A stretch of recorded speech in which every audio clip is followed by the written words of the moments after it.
Welcome to movers and shakers. आजकल Congress party हर किसी के साथ अलायंस करने में लगी हुई है। उसका बस चले तो वो भी टूथपेस्ट और साबुनों की तरह एक स्कीम शुरू कर दे। आइए आइए 2 एमपीज की एंट्री के साथ 10 एमपीज की एंट्री फ्री पाइए। इस स्कीम की लास्ट डेट हमेशा के लिए ओपन है। लेकिन पुराने कांग्रेसी इतने सारे गठजोड़ों के खिलाफ हैं। जितनी पार्टियां उतने ही पंगे, इसीलिए सिर्फ 2 ही चंगे।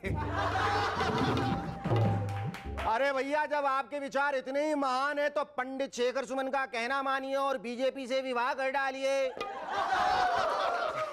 एमएनएस की कसम, इस जोड़े को पूरा देश दुआएं देगा। भाई, जब दोनों पार्टियां राजी तो क्या करेंगे मुलायम जी। पर एक डर पंडित शेखर सुमन को खाया जा रहा है, कहीं ऐन शादी वाले दिन कांग्रेसियों के सबसे फेवरेट लालू जी बीजेपी वालों के यहां जाकर ये न कह दें, कांग्रेसी ठीक 8 बजे आपके यहाँ पहुंच जाएंगे, पर हम आपसे एक बात तो कहना भुतला गए। घबराइए नहीं, हमें कुछ नहीं चाहिए, बस हम इतना चाहते हैं आपके सारे एमपीज कांग्रेस में शामिल हो जाएं। ओहो, हमें क्या मालूम था, कांग्रेसी भी वही चाहते हैं जो हम चाहते हैं। ये लीजिए, शादी कैंसिल। काम खराब हो गया लालू, काम खराब हो गया लालू, काम खराब। Ladies and gentlemen, we have 2 out-of-town guests tonight. International pop star and erstwhile new kid on the block, Joey McIntyre, all the way from America. And style and fashion guru, Ravi Bajaj, all the way from the capital. But before that, give a large round of applause to Cherokee and the Rubber Band. Thank you.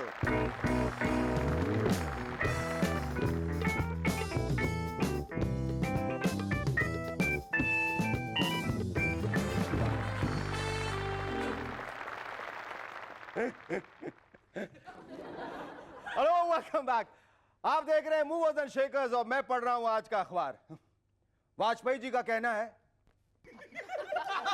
हम सिर्फ अमन चाहते हैं, लगातार लड़ते रहना हमारे स्वभाव में नहीं है।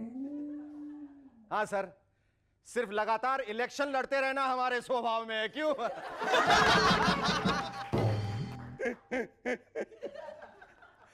देवानंद साहब फरमाते हैं, कांग्रेस को छोड़कर बाकी सारी पार्टियां सिर्फ हिलती डुलती अस्थिर सरकारें ही दे पाएंगी। लेकिन सर, आप हिलना डिलना छोड़कर स्थिर होना कब सीखेंगे? हाँ? जयललिता जी का कहना है, मैंने बिना शर्त कांग्रेस को सपोर्ट दिया है। जी हाँ, शर्तें तो आप सरकार बन जाने के बाद रखेंगे, क्यों है ना? दिलीप कुमार साहब फरमाते हैं, मुझे उन जवानों पे फक्र है जो देश की खातिर फ्रंट पे पूरी बहादुरी से लड़ी। और दिलीप साहब, हमें उन बुड्ढों पे फख्र है जो अब देश के अंदर पूरी बहादुरी से इलेक्शन लड़ेंगे। पिछले दिनों कांग्रेस ने हरियाणा सरकार को पहले समर्थन दिया और फिर 19 दिनों में समर्थन वापस ले लिया। वाह, काफी फास्ट काम होने लग गया है, नहीं? अगर यही हाल रहा तो वो दिन दूर नहीं जब 2 पार्टियों के लीडर कुछ इस तरह से बातें किया करेंगे। हाँ भाई, 10 कितने घंटे की सपोर्ट चाहिए? ओ जी, बस यही कोई। ओ छेती बोल, यूपी से सपोर्ट खींचने का टाइम हो जा रहा है। अच्छा, ठीक है, 2 घंटे की सपोर्ट दे दो। 2 घंटे की, ठीक है, निकाल 2 सूटकेस। 2 सूटकेस? ये तो बहुत ज्यादा है भाई, मैं तो रेगुलर कस्टमर हूं, 1 हफ्ते में 3 बार सपोर्ट ले चुका हूं। चल, चौथी बार दे, पूरे पैसे निकाल, 5वीं सपोर्ट फ्री कर दवाऊंगा।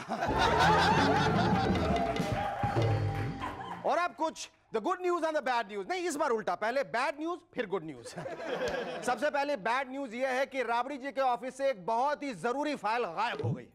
पर साथ ही साथ गुड न्यूज यह है कि वो बहुत जरूरी फाइल कौन सी थी किसी को कुछ नहीं पता। बुरी से बुरी खबर यह है कि मेरे दोस्त जस्सी के पूरे घर में बरसात का पानी भर गया है। लेकिन अच्छी से भी अच्छी खबर यह है कि जस्सी के घर के सारे लोग उस पानी में तैरना सीख गए। हादसे भरी बैड न्यूज यह है कि जिला हरदोई के एक सिनेमा हॉल की छत गिर गई, पर तसल्ली देने वाली गुड न्यूज यह है कि वहां मिठुन साहब की फिल्म चल रही थी, पूरा हॉल खाली था। पिछले दिनों मुजफ्फरपुर की एक रैली में सोनिया जी ने कहा, बिहार का नाम ऊंचा करने के लिए हर एक को दिमाग बदलने की जरूरत है।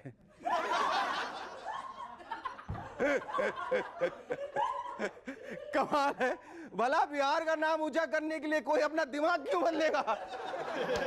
ये कोई एक्सचेंज ऑफर तो है नहीं कि पटना के मिश्रा जी अपने पड़ोसी माथुर साहब से सिर्फ इसलिए दिमाग बदल ले क्योंकि बिहार का नाम ऊंचा करना है। और वैसे भी सोनिया जी, आपको क्या जरूरत पड़ी इतने दिमागी आइडियाज देने की? ये काम लालू जी पे छोड़िए ना।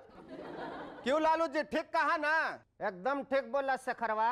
वैसे लालू जी, आपकी राय में बिहार का नाम किस तरह से ऊंचा हो सकता है? अरे बहुत आसान है। इंडिया के नक्शे में कश्मीर का नाम बिहार और बिहार का नाम कश्मीर कर दो, बिहार का नाम ऑटोमेटिक ऊंचा हो जाएगा।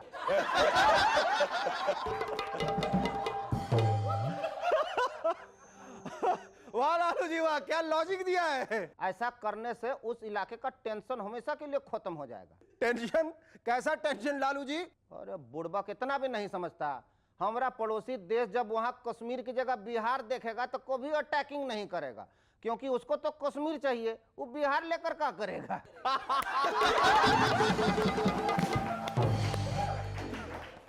ओ धन्यवाद लालू जी, आज आपने एक तीर से दो निशाने मारे, आपका बहुत बहुत शुक्रिया। Our first guest on Movers and Shakers tonight is an international singing sensation. He's just hit the music charts with his sensational debut album, Stay the Same. Ladies and gentlemen, please welcome, all the way from America, Joey McIntyre.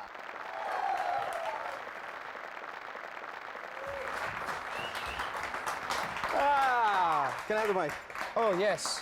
So thank you very much. It was absolutely breathtaking. Yes. Yes. I believe you are here backing me to promote your debut album, Stay the Same. Yeah. And it's met. Did you ever imagine that it would be such a phenomenal success? No. I mean, you know, when you're trying to work hard on your music and just, you know, for a while, I did this kind of on my own, and I decided to go a different way and just, you know, work hard and to know halfway across the world that they know your music and they're singing your songs, you know, and they speak different languages, Yes. but they still understand it. It's a beautiful thing. So this is the debut album, Stay the Same, with Joey McIntyre. Give him a hand. It's doing wonderful. Joey, how did you think of releasing it on the internet?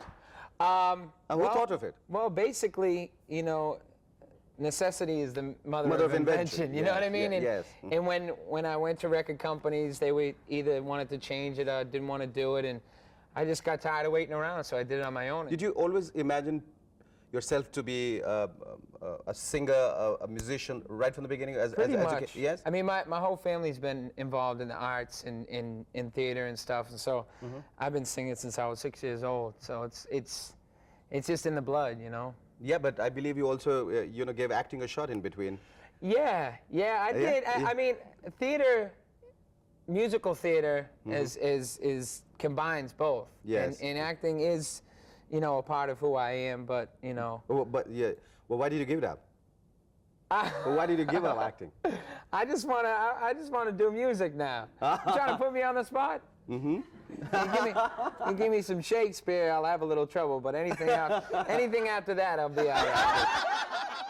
Okay, Joey, we're going to take a short break, after which we'd like to know more about your album, all the other songs, and also your early days as part of the New Kids on the Block. Yeah, right? great. Stay with us. We'll be back in a moment to chat some more with Joey McIntyre. Yes.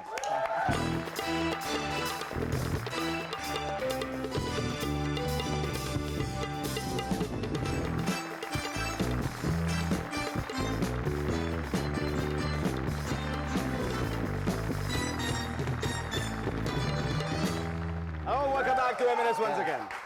I want to tell you something, man. You want to tell me something? Yes. Yes? आपका show बहुत अच्छा है. Yes, the best. I want to tell you something too. Yeah. आपका album बहुत बहुत अच्छा है. Ah, nice. All right, tell us about your early days as part of the New Kids on the Block. You were the youngest Yep. of the lot. I was a little guy. Yeah. And, you know, I carried them on my back for several years, and I just got sick of them, you know? Were there a lot of pressures trying to prove yourself constantly?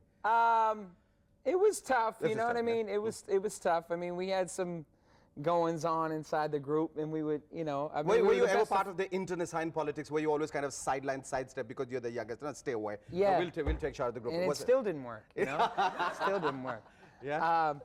But it was fun. I mean, we got to travel the world and see our dreams come true, and you know, it was more than we could ever imagine, and it was a lot of fun, and it afforded me the opportunity to do what I'm doing now, you know.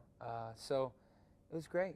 Joey, how do you intend handling your success? I mean, like you've been very successful, and now with your, you know, you're coming out independently, and you come out with your debut album, which is so hugely successful. You think beyond a point it becomes very difficult to contain that success? I mean, look at what's happening in the music scene. I mean, Mick Jagger just split with Jerry Hall, and the Morphine frontman has just died while performing, and Oh, yeah. Elton John He's has from just had a Boston, heart too. operation, and DMX rapper has just been arrested for drug charges. I mean, like, what do you say about that? I think I'm gonna retire. You just convinced me. Maybe I'll be a sidekick. You need a sidekick. I promise I won't talk too much and just laugh at all your jokes and stuff. Really? Okay, what is it like when you perform live? What is the excitement of performing live?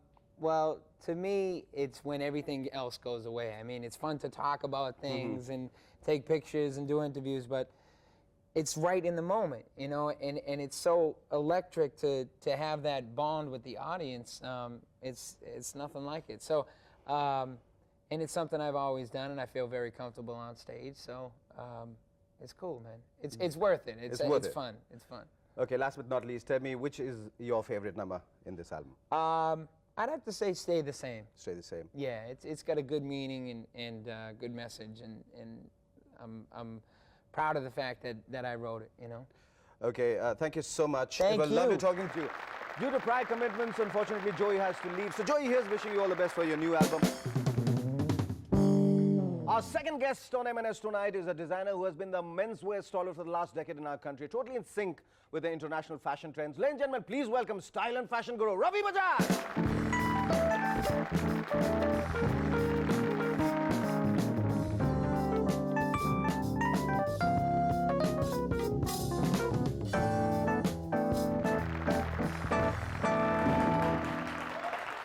Ravi, thank you so much for coming on our show. My pleasure. सबसे पहले बात तो आप ये बताइए कि मेरे हाथ में कड़ा है और आप सरदार होते हुए आपने कड़ा नहीं पहना है, क्यों? ये इसका मतलब ये है कि मैं अच्छा सरदार नहीं हूँ। लेकिन आप अच्छे सरदार हो ना हो, लेकिन आप बहुत अच्छे डिजाइनर हैं। शुक्रिया।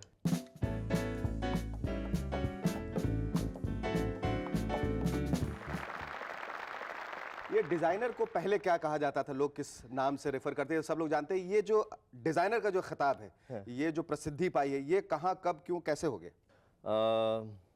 4 साल पढ़ाई करो कॉलेज में। जब हम गए थे तो यहाँ कॉलेज थे ही नहीं डिज़ाइन के लिए। हाँ। तो मेरे को लंदन जाना पड़ा था। अच्छा। तो इनफैक्ट जब मैं रिजर्व बैंक गया था लेने फॉरेन एक्सचेंज, तो उसने लिस्ट खोली अपनी। कहता है किस लिए जाना है आपको, कौन से कोर्स के लिए? मेरा फैशन डिज़ाइन। क्योंकि 10 तो कोर्स थे। कहते नहीं इसमें तो है नहीं। इसमें तो नहीं है। क्यों पैसा बर्बाद कर रहे हैं मुल्क का। अच्छा। तो उस वक्त ये हाल था। तो मेहनत करनी पड़ती है 4 साल। तो मेंस फैशन का जो ट्रेंड है, जो आपने शुरू किया, उसकी शुरुआत कहाँ से हुई, कैसे आपने सोचा उसके बारे में, और आपने कैसे सोचा कि वो सक्सेसफुल होगा इंडिया में?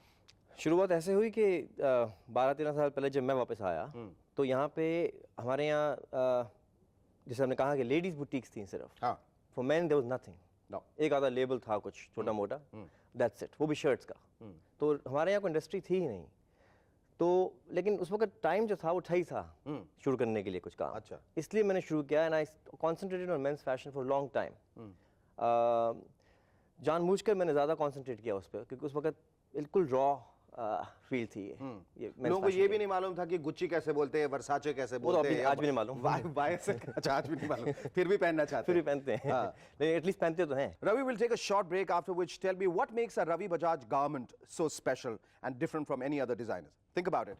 We'll also talk more about fashion changing trends and Ravi's very special fashion tips for the season. Don't go away, stay tuned. We'll be back in a moment to chat some more with Ravi Bajaj.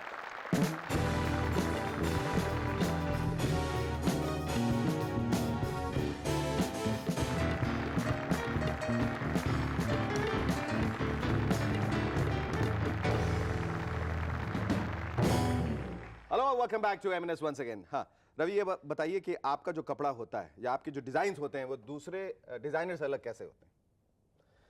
क्या उसकी खासियत? देखिए ऐसा है, पहली बात तो ये है कि कमीज तो कमीज रहेगी ना। बिल्कुल। है उसमें ये तो है नहीं कि उसके कमीज कुर्ता के जैसे दिखे या कमीज पैंट के जैसे दिखे, पैंट के जैसे दिखे, तभी फर्क हो सकती है। तो ये जो फर्क, ये जो एक मिथ है लोगों का कि क्योंकि डिजाइनर है तो कुछ हट के होना चाहिए। जो फिल्मी है ना, ये हट के मेरे को समझ में नहीं आया आज तक। हट के नहीं क्या मतलब फैब्रिक का इस्तेमाल, बटन्स का इस्तेमाल, कट जो है, हर just little touches here and there. small details, Small lots details. of details Yes. put together. Yes. Whether it's fabric, whether it's the shape, whether it's the quality. To me, the most important thing, what makes a garment a designer garment? Uski quality. Okay, Ravi, since you are here, we expect you to give us very special fashion tips for the season. Monsoon में क्या पहनना चाहिए? Monsoon में best तो कुछ ना पहनिए तो बेहतर है।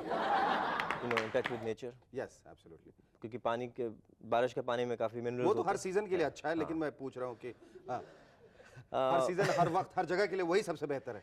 लेकिन वैसे क्या पहनना चाहिए बारिश में? ऐसा है कि ये जो प्रेडिक्शन हैं कि सीजन में क्या पहनो ना पहनो, ये सब कॉमन सेंस से होती हैं कि भैया गर्मी है तो कॉटन पहनो, ब्रीदेबल फैब्रिक पहनो, ठंड है तो कुछ मोटा पहनो कि ठंड ना लगे। ये कॉमन सेंस है। यार नो इतना ये बिग डील क्यों बनाते हैं लोग कि प्रेडिक्शन क्या है? प्रेडिक्शन खाक है, प्रेडिक्शन कुछ नहीं है। हाँ, लेकिन ये भी कहना चाहूँगा कि ये भी बात गलत है कि लोग बोलते हैं कि अच्छा बारिशें हो गई तो पुराने जूते निकाल लो, पुरानी ट्राउजर निकाल लो, पुरानी जैकेट निकाल लो। बिल्कुल बिल्कुल। That's terrible. क्योंकि बारिश ही हुई है, कोई अकाल नहीं पड़ा। कभी ऐसा लगता है कि ये बंदा अगर मेरा सूट पहनता है तो बहुत अच्छा लगता है, इसने करेक्ट सूट नहीं पहना हुआ, इसने करेक्ट कपड़े नहीं पहने, फैब्रिक इसका गलत है, कट गलत वो तो मैं हर 2 मिनट में सोचता हूँ। और सबके बारे में सोचता हूँ सिवाय अपने Ravi, right? But tell me, I mean like frankly, I mean like if you have to dress up Atal ji, probably our prime minister, what would you give him? Atal ji, I think, by the way, I love you, Atal ji. Huh? Yeah, thank you. But Atal ji, I think dresses very nicely, elegantly, very elegantly. Very for elegantly, his looks very nice. But if you had to give, you think he look nice in a suit? Yeah, why not? I've seen him in a t-shirt. Really? And pants, yeah. Wearing trousers and t-shirt. And he doesn't, thing is, his kurta makes you look humongous. For instance, Daler Mehendi. If you see him on TV, he looks like a huge guy. But he's not. He was somewhere with me the other day, and he's like a 32-inch waist. I was shocked to see. That just goes to prove that you have to wear the right clothes. ये लोग अपने आप, you have to know, Absolutely. you know, what to wear to accentuate your. And that also goes to prove that if at all in life, if you are interested about the way you look and you want to look good, then you have to wear a Ravi Bajaj outfit, right? Thank you so much. It was lovely talking to you. आज का ये खत भेजा है कलकत्ता से बॉबी घोष ने। फर्नांडिस साहब अपनी कंजूसी के लिए बहुत मशहूर हैं। वो अपने यहाँ कोई पार्टी वार्टी नहीं देते। पिछले दिनों हर फ्रंट पे मिली कामयाबी को देखकर उन्होंने अपने पीए से कहा, सोचता हूँ इस बार सबको आलीशान दावत दे ही डालूं। कितना पैसा लग जाएगा? इस पर पीए बोला, एक भी नहीं सर, क्योंकि सोचने का कोई पैसा थोड़ी लगता है।